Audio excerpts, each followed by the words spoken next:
내 영혼아 여호와를 송축하라. 내 속에 있는 것들아 다 그의 거룩한 이름을 송축하라. 사랑하는 하나님, 이 시간 하나님을 예배하기 위하여 우리가 모였습니다. 이 시간 성령 하나님께서 우리의 마음을 가득 채워 주셔서 하나님께서 받으시기에 합당한 아름다운 예배가 올려질 수 있도록 인도하여 주옵소서. 주님 앞에 모든 걸 의탁합니다. 예수님의 이름으로 기도합니다. 아멘. 사무엘상 4장 12절부터 22절까지의 말씀 제가 읽겠습니다.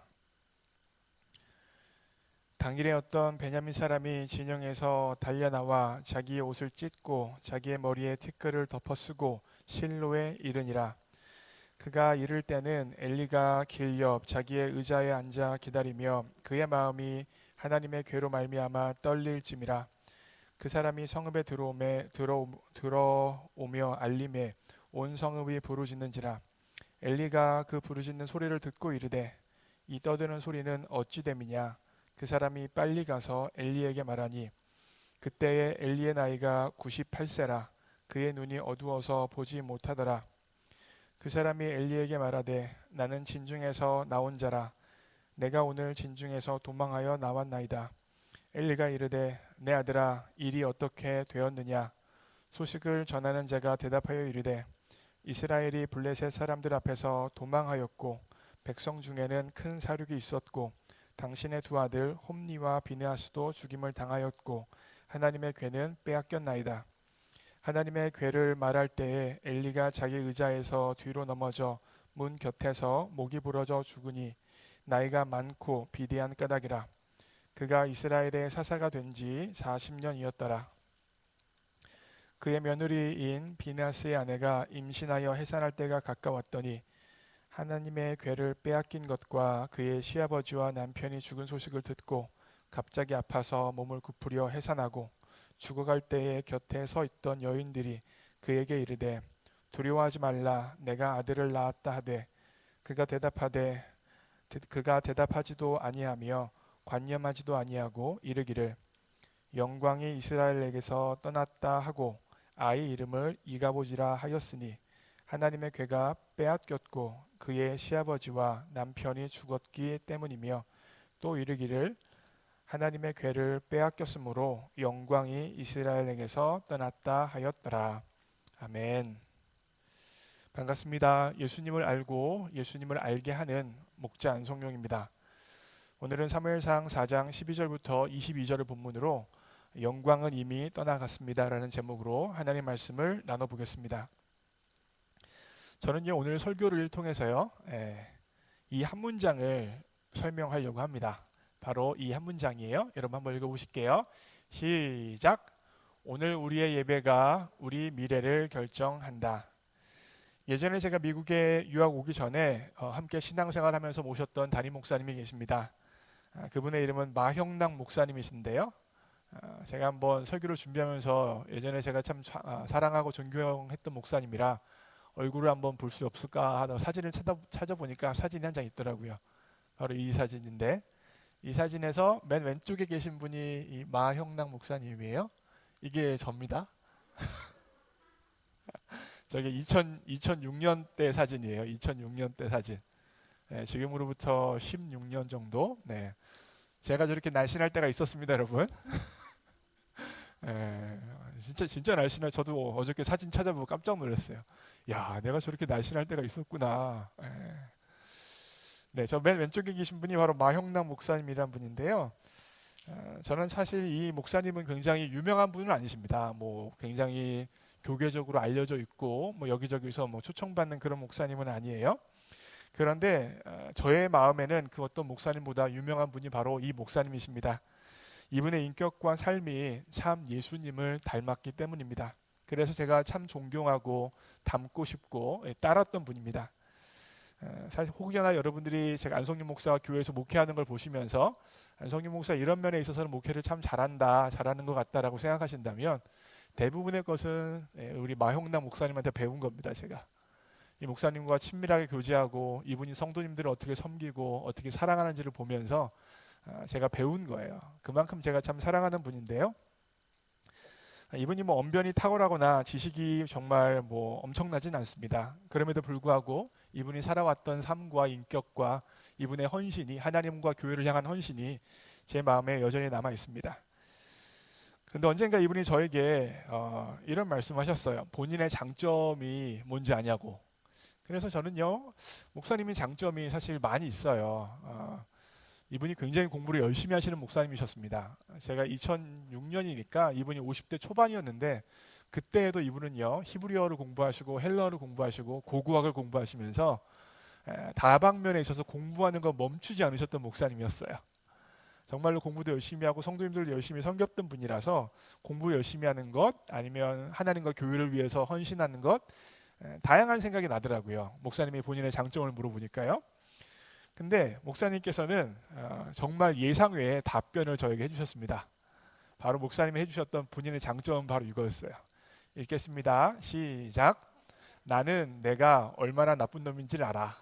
이게 목사님이 저에게 해주신 말씀이에요. 나는 내가 얼마나 나쁜 놈인지 안다. 그게 뭐예요? 본인의 장점이라는 것입니다.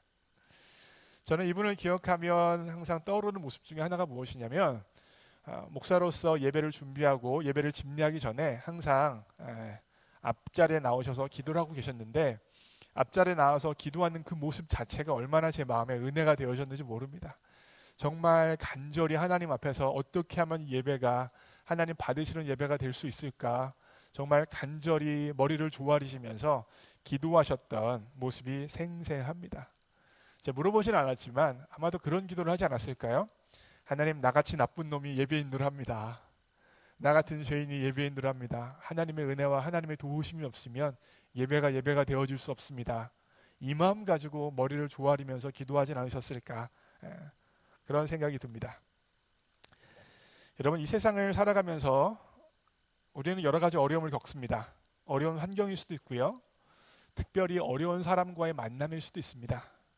그리고 불확실한 미래일 수도 있습니다. 특별히 요즘 같은 코로나 사태에는요, 환경적으로, 경제적으로, 문화적으로 참으로 어렵습니다. 어제 제가 뉴스를 보니까요, 미국에서 일일 확진자가 거의 7만 명이 된다고 하더라고요. 대한민국은요, 지금까지 확진자가 2만 명이 안 돼요. 한 15,000명 되는 것 같은데, 미국은 일일 확진자가 거의 7만 명이에요. 그래서 제가 깜짝 놀라면서 와, 진짜 많다 그러면서 제가 좀 찾아봤어요. 근데 이런 통계가 나오더라고요. 좀 잘 안 보이실 텐데, 여기 보시면 미국에서 확진자가 처음 나오고 나서 100만 명 될 때까지 95일 걸렸습니다. 그리고 100만에서 200만 될 때까지 43일 걸렸어요. 200만에서 300만 될 때까지 28일 걸렸어요. 28일 걸렸어요. 지금 300만이 넘었죠. 저 28일, 그러니까 300만이 넘었던 뉴스가 나온 게 언제였냐면 7월 8일 뉴스였거든요. 7월 8일. 근데 어저께 뉴스를 찾아보니까 320만이래요. 제 생각에는 이제 앞으로 한 일주일, 길면 열흘 안에 400만 갈 겁니다. 정말로 기하급수적으로 확진자가 늘어나고 있는 이런 상황에 우리가 살고 있습니다. 이것으로 인하여서 경제적으로, 사회적으로, 문화적으로, 또한 개인의 마음의 영적으로 참으로 어려움과 힘듦이 많이 있습니다. 그래서 이런 것들이 정말 힘든 문제라고 생각합니다. 저도 동감합니다. 저도 이번 가을 학기에 교회 사역을 어떻게 해야 될지, 예배를 어떻게 드려야 될지 때때로 머리가 아플 정도로 고민하며 기도하고 있습니다. 그런데 이런 것들이 어려운 문제라는 것은 분명하지만 가장 큰 문제는 아닙니다. 가장 큰 문제는 아니에요. 여러분, 가장 큰 문제는 무엇인지 아십니까? 자, 이거 읽겠습니다. 시작. 가장 큰 문제는 신령과 진정으로 예배하지 않는 나. 이것이 바로 가장 큰 문제입니다. 이 부분을 제가 계속 설명을 드리려고 하는 거예요. 여러분, 예배가 무엇입니까? 예배가 무엇이죠? 주일날 11시에 나와서 앉아있으면 예배인가요? 이 시간에 앉아서 찬양을 부르고 헌금을 드리고 설교를 듣고 있다면 예배를 드리는 것입니까? 네, 일정 부분에 있어서 예배의 형식 가운데 참여했다고는 말할 수 있습니다. 그러나 11시에 앉아있다, 찬양을 불렀다, 말씀을 들었다, 기도를 했다, 그것이 온전한 예배라고 말할 수는 없습니다. 예배는요, 쉽게 말씀드리면 내가 죽는 것입니다. 예배가 무엇이라고요? 나의 죽음입니다. 내 자아가 죽고 내가 깨지는 것이 바로 예배의 시작입니다. 여러분 구약 성경을 한번 살펴보세요. 제가 요즘에 계속해서 새벽기도 시간에 민수기나 출애굽기 등등 구약 성경을 살펴보고 있는데, 구약 성경에 살펴보시면 예배를 드리기 위하여서 하나님 앞에 나아갈 때마다 반드시 가지고 가는 게 있어요. 무엇입니까? 제물이에요. 제물을 가지고 가는 거예요. 그게 비둘기가 됐든 염소가 됐든 소가 됐든 다양한 것들, 어떠한 것들이 됐든 제물을 가지고 항상 하나님 앞에 나아가는 것입니다. 그리고 그 제물을 죽여서 하나님 앞에 예배를 드리는 거예요. 그런데 여러분, 제물은요 단지 동물이 아닙니다. 제물을 그냥 동물이라고 생각하시면 잘못 생각하고 계시는 거예요. 그 제물은 단지 동물이 아니라 바로 나예요. 죄 때문에 죽어야 되는 나가 바로 그 동물입니다. 하나님께서 은혜로우셔서 나를 죽이지 아니하시고 나를 없애지 아니하시고 그 동물을 통하여서 피해 제사를 받는 것뿐이지 그 동물이 바로 나라고요. 결국 예배를 드릴 때마다 죽는 것은 무엇입니까? 죄인 된 내가 죽고 죄된 자아가 깨지는 것, 그것이 바로 예배의 의미입니다. 신약식으로 이야기하면 예배는요 예수 그리스도와 함께 죽음을 인정하는 자리예요. 갈라디아서 2장 20절 있죠? 내가 그리스도와 함께 십자가에 못 박혔나니, 그죠? 예배는 내가 그리스도와 함께 나의 옛 자아와 나의 옛 욕심과 나의 죄된 마음이 십자가에서 예수님과 함께 이미 못 박혀 있음을 인정하고 시인하는 것으로 시작되는 것입니다. 그리고 나서 부활하신 예수님과 함께 나의 죄된 자아가 아니라 새로운 자아로 하나님의 백성으로 하나님의 거룩한 통로로서 새롭게 태어나는 것을 확인하는 게 바로 예배예요. 결국 예배에는요 옛자의 죽음과 그리스도와 함께 태어난 새로운 사람의 선포가 함께 들어가 있는 것입니다. 그러기에 여러분, 예배를 똑바로 드리지 못한다면 나의 옛자의 죽음을 받아들이지 않는 거예요. 결국 내 안에 있는 죄는 여전히 있고, 내 안에 있는 죄가 역사함이 있고, 내 안에 있는 죄가 나를 망가뜨리는 삶이 여전히 있는 것입니다. 그리고 그 죄가 나를 망가뜨릴 뿐만 아니라 내 주변의 가족을 어렵게 하고 내 주변에 있는 사회까지도 어렵게 하는 것이 바로 예배를 제대로 드리지 못했을 때의 현상입니다. 여러분, 저는요 지난 계속해서 사무엘상을 살펴보고 있습니다. 특별히 4장을 살펴보고 있는데, 지난주 본문에 어떤 내용이었습니까? 이스라엘 백성들이 블레셋과의 전투에서 실패했죠. 그래서 맨 처음에 3,000명이 죽었어요. 그리고 나서 3,000명이 죽고 나니까 아무래도 하나님의 궤를 갖고 오면, 하나님의 궤를 이용하면 전쟁에서 이길 수 있다라는 생각을 했어요. 전쟁을 했죠. 몇 명이 죽었습니까? 3만 명이 죽는 결과가 나타났습니다. 그리고 그 순간 홈리와 비느하스도 죽고, 오늘 본문에서 엘리 제사장 사사도 죽고, 그리고 나서 이 엘리 제사장의 며느리가 애를 낳으면서 뭐라고 이야기합니까? 아들의 이름을 짓는데 이가봇이라고 지었어요. 뜻이 무엇이에요? 영광이 이스라엘에서 떠났다는 것입니다. 한번 사무엘상 4장 20절 21절 읽겠습니다. 21절만 읽을게요. 시작.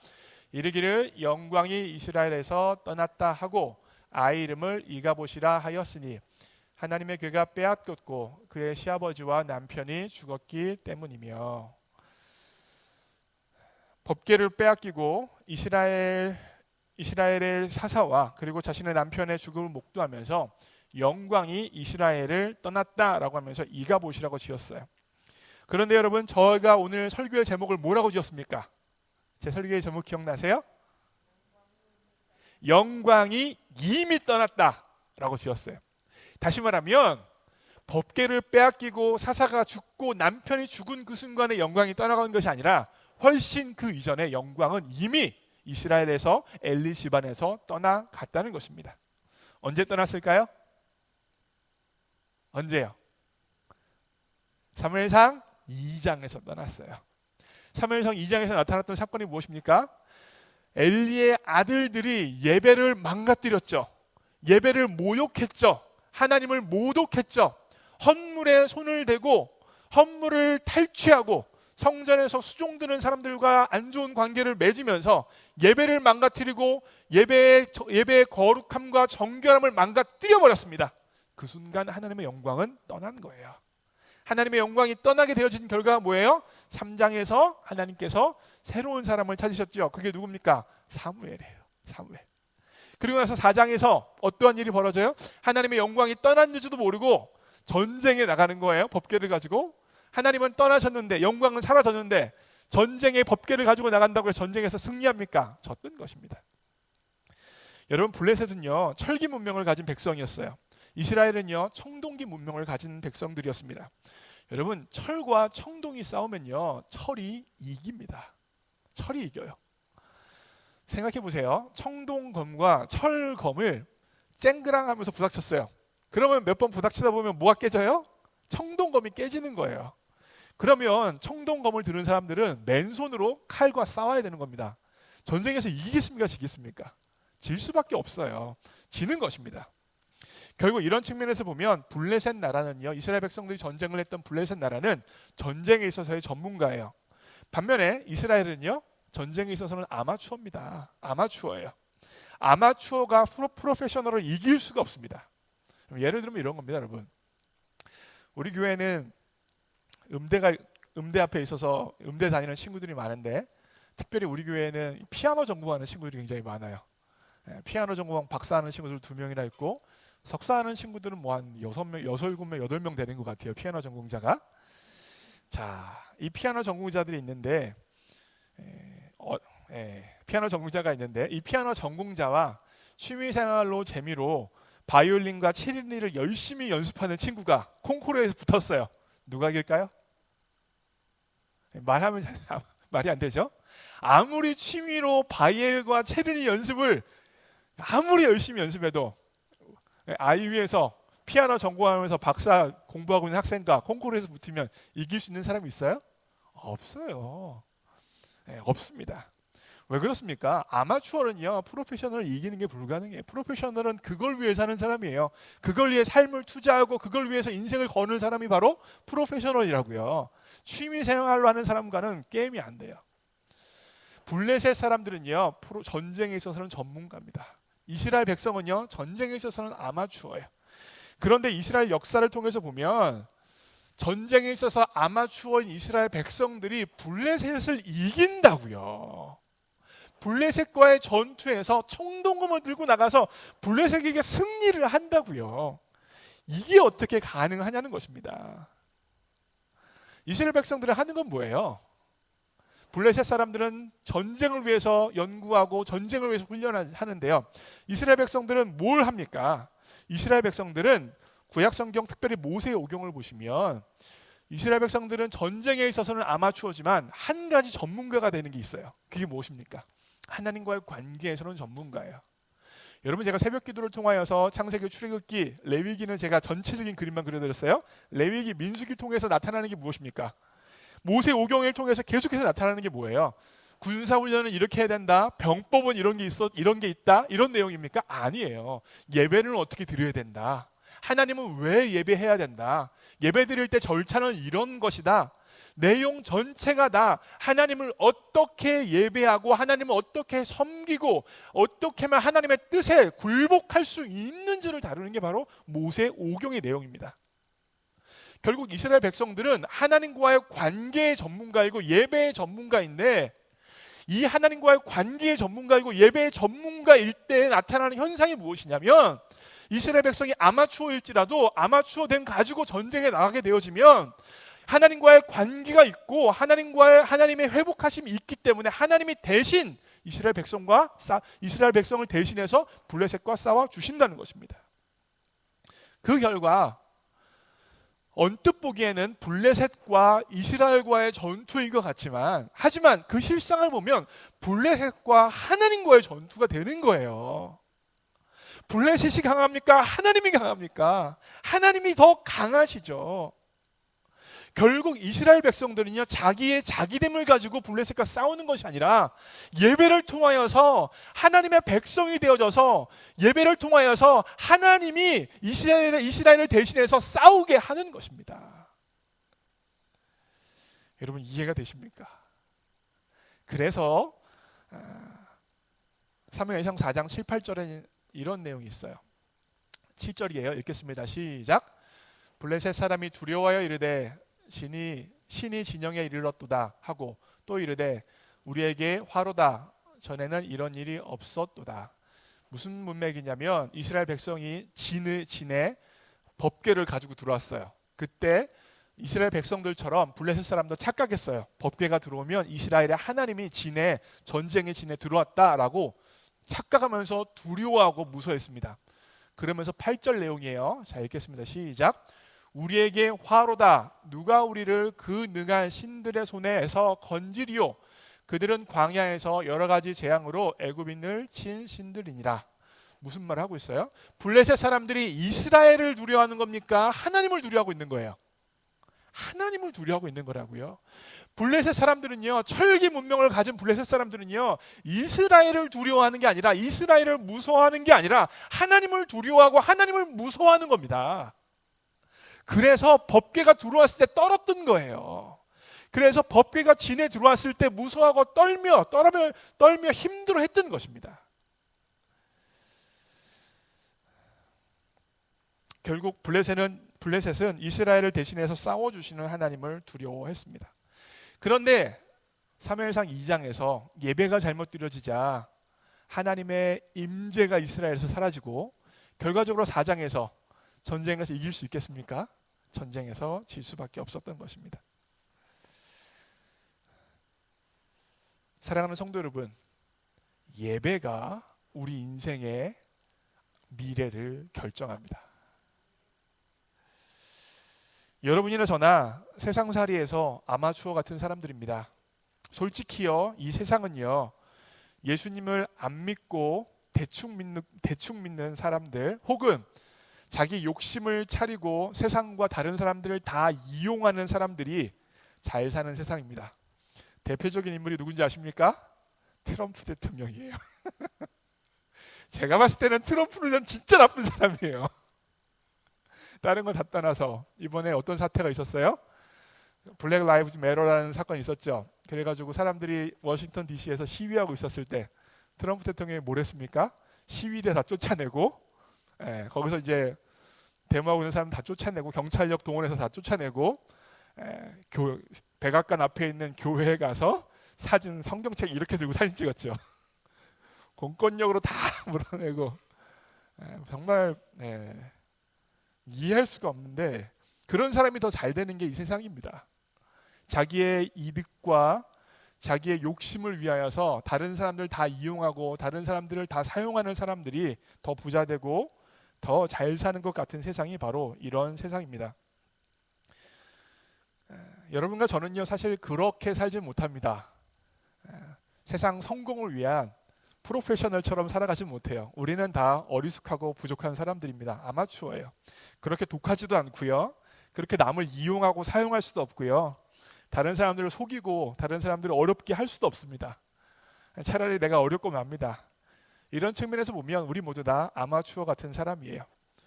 우리 같은 아마추어 같은 사람이 세상에서 정말 자기 성공을 위해서 물불을 가리지 않는 사람들과 싸워서 어떻게 이길 수가 있겠습니까? 자기의 성공을 위해서 모든 걸 다 이용하는 사람들과 붙어서 싸워서 우리가 이길 수 있을까요? 참으로 어려운 일입니다. 그런데 이길 수 있는 방법이 한 가지 있습니다. 그것은 무엇입니까? 우리가 싸우지 않고 하나님께서 대신 싸우게 하면 됩니다. 우리가 그 악한 사람들과 모든 사람들을 이용해내는 사람들과 싸우지 않고, 직접 싸우지 않고, 우리는 잠잠히 하나님 가운데 예배드리고 하나님 가운데 거하고 우리는 하나님 가운데 죽고 하나님은 우리를 대신하여 싸우게 한다면 우리는 이길 수 있는 것입니다. 그리스도인은 전쟁터에서 싸워서 승리하는 사람이 아닙니다. 오히려 예배 가운데 승리하고 전쟁에서 그 승리를 확인하는 것이 바로 그리스도인입니다. 예를 들면 이래요. 제가 설명을 드릴게요. 제가 옛날에 좋아했던 영화가 있었는데 바로 이 영화예요. 이 영화 여러분 보셨습니까? 빰빠바밤 빠바밤 빠바밤 빰빠바밤 빠바밤, 이거 아닌가요? 맞죠? 루키 영화, 그죠? 이 영화를 참 좋아했습니다. 저도 아주 통쾌하죠. 그래서 제가 옛날에 필라델피아에 방문했을 때 로키가 이렇게 사진 찍은 데 있죠. 여기 어딘지 아세요? 저게 로키가 어디서 사진 찍은지 아세요? 필라델피아 가면 필라델피아 뮤지엄이 있어요. 필라델피아 뮤지엄에서 앞을 보면 저 장면입니다. 저기 가서 제가 우리 희찬이 저 포즈로 사진 찍어줬어요. 우리 희찬이는 기억 안 날 텐데 뭔지도 모르고 아빠가 손들을 하니까 손들었을 텐데 저는 저 모습을 그리면서 야 너도 로키처럼 근성 있는 남자가 되라 이 마음을 가지고 저 사진 제가 우리 희찬이 사진 찍어줬습니다. 궁금하신 분들은 제 페이스북에 들어가 보세요. 2012년 페이스북에 있습니다. 저 사진 우리 희찬이 이루고 있는 사진. 네, 이 권투 챔피언은요, 여러분 링 위에서 마지막 챔피언 타이틀전을 함을 통하여서 챔피언이라고 인정받습니다. 그렇죠? 상대방을 마지막 챔피언 결정전에서 싸워가지고 이겨가지고 챔피언으로 인정받습니다. 그런데요, 저는요, 챔피언이 링 위에 올라가서 싸우기 이전에, 승리하기 이전에 이미 결정된다고 생각합니다. 링 위에 가서 챔피언으로 인정받을 뿐이지 이미 링 아래에서 챔피언이 되는 겁니다. 언제부터 그 사람은 챔피언이에요? 나를 이기고 피나는 훈련과 노력을 하며 수고할 때부터 챔피언이에요. 저 그림으로 말씀을 드리면 오른쪽 왼쪽에 있는 그림은 챔피언 벨트를 차고 있는 거죠. 이미 마지막 챔피언 결정전에서 이겨서 챔피언이 된 모습이에요. 반면에 옆에 있는 필라델피아 뮤지엄에서 이러고 있는 사진은 어떤 사진이에요? 챔피언 되기 전에 피나게 훈련하고 노력하면서 정말 모든 수고를 다했던 사진입니다. 물론 링 위에서 챔피언이라고 인정받지만 로키는요, 링 아래에서 자기를 이기고 피나게 훈련하는 그 순간 이미 챔피언이 되어졌던 것입니다. 마찬가지입니다, 여러분. 세상살이도 마찬가지라고 생각해요. 그리스도인은요, 자기를 위해서 살아가는, 생존을 위해서 살아가는, 성공을 위해서 살아가는 저 세상 사람들과 싸워서 이기는 것이 아닙니다. 무엇을 통해 이기는 거예요? 예배를 통하여서, 신령과 진정으로 예배를 드림을 통하여서 이미 챔피언으로 만들어지는 것입니다. 그러게 예배를 단지 형식적으로, 의무적으로, 종교적으로 차원으로 드리는 것이 아니라 거룩한 하나님 앞에서 드리는 경험이 있어야 됩니다. 예배 가운데 나의 죽음을 인정하고 나의 죽음을 시인하고 나의 죽음을 경험하는 예배가 이루어져야 하는 것입니다. 그와 같은 것을 통하여서 나의 죽음을 받아들이고 나의 죽음을 인정하는 예배가 되어진다면 죄가 내 삶에서 역사하지 못하게 되어지고 그 죄가 나를 파괴하지 못하게 되어지고 그 죄가 내 이웃과 내 가정을 파괴할 수 없게 되어지는 거예요. 그러면 죄가 역사하지 않는다면, 우리 가운데 역사하지 않는다면 하나님의 임재가 있고, 하나님의 임재가 있다면 하나님께서 우리를 대신하여 싸워주시는 것이랍니다. 지난주 중에 상당히 안타까운 소식 한 가지가 있었습니다. 서울시장을 지냈던 박원순 시장이 안타까운 죽음을 맞이했죠. 저는 그 사건을 보면서 참으로 안타까웠습니다. 여러분의 정치적 판단과 저랑 다를 수 있겠지만 저는 개인적으로는 박원순 시장 어렵고 힘든 사람을 위하여 싸우며 살아갔던 삶을 인정하고 참으로 존경하는 그런 사람이었습니다.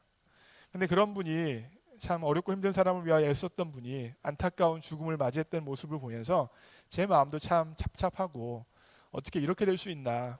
정말 바깥에서 다른 사람들 마음껏 이용하고 자기만을 위해 살아가는 사람들은 정말 어떤 죄를 지어도 떳떳하게 살아가는데, 뭐 살인을 해도 끄떡없잖아요. 빳빳하게 고개 들고 사는데 참 이분은 안타깝다라는 생각을 하게 되었습니다. 그러면서 이분의 제가 종교를 봤어요. 종교를 봤는데 이분이 이제 불교시더라고요. 그래서 더 안타까웠어요. 저는 이분이 뭐 그 비서분은 성추행했는지 안 했는지 그런 건 잘 모릅니다. 근데 만약에 했다고 하더라도, 만약에 정말 이분이 그리스도인이고 하나님 앞에 나의 깨어짐의 예배를 드리는 분이셨다면, 예배 가운데 나의 깨어짐을 경험하는 분이셨다면, 그리고 그리스도와 함께 살아나는 경험을 예배 가운데 하는 분이었다면 이런 일은 없지 않았을까 생각합니다.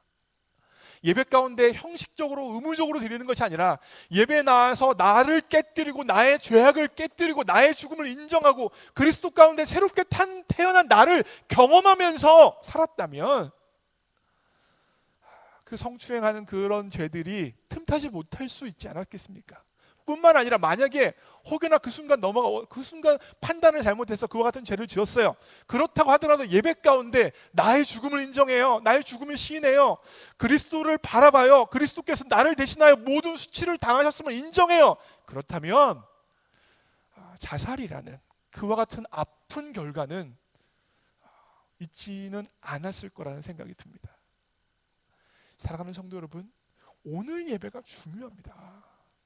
예배는 형식이 아니라, 예배는 찬양을 부르는 몇 곡이 아니라, 예배는 그냥 설교를 듣는 것이 아니라, 예배 가운데 나의 죽음을 인정하고 예배 가운데 살아서 역사하시는 하나님의 임재 가운데 내가 죽고 그리스도로 살아간다는 경험이 되어진다면 죄가 우리 삶에서 틈탈 수 없게 되어지고, 그 결과 하나님의 임재 가운데, 하나님의 능력 가운데 살아갈 수 있는 것입니다. 박원순 시장이 그와 같은 삶을 살았다면 얼마나 더 가난하고 힘들고 부족한 사람들을 도우며 이 땅에 정말 하나님의 나라를 이루는 삶을 살 수 있었겠습니까? 있지 않았겠습니까? 사랑하는 성도 여러분, 오늘 주일 예배 어떻게 드리고 계십니까? 신령과 진정으로 드리고 계십니까? 혹여나 세상에 나가기 이전에 이미 이 예배 가운데 패배하고 계시는 것은 아닙니까? 사랑하는 성도 여러분, 지난 일주일에 개인 예배, 생활 예배는 어떠셨습니까?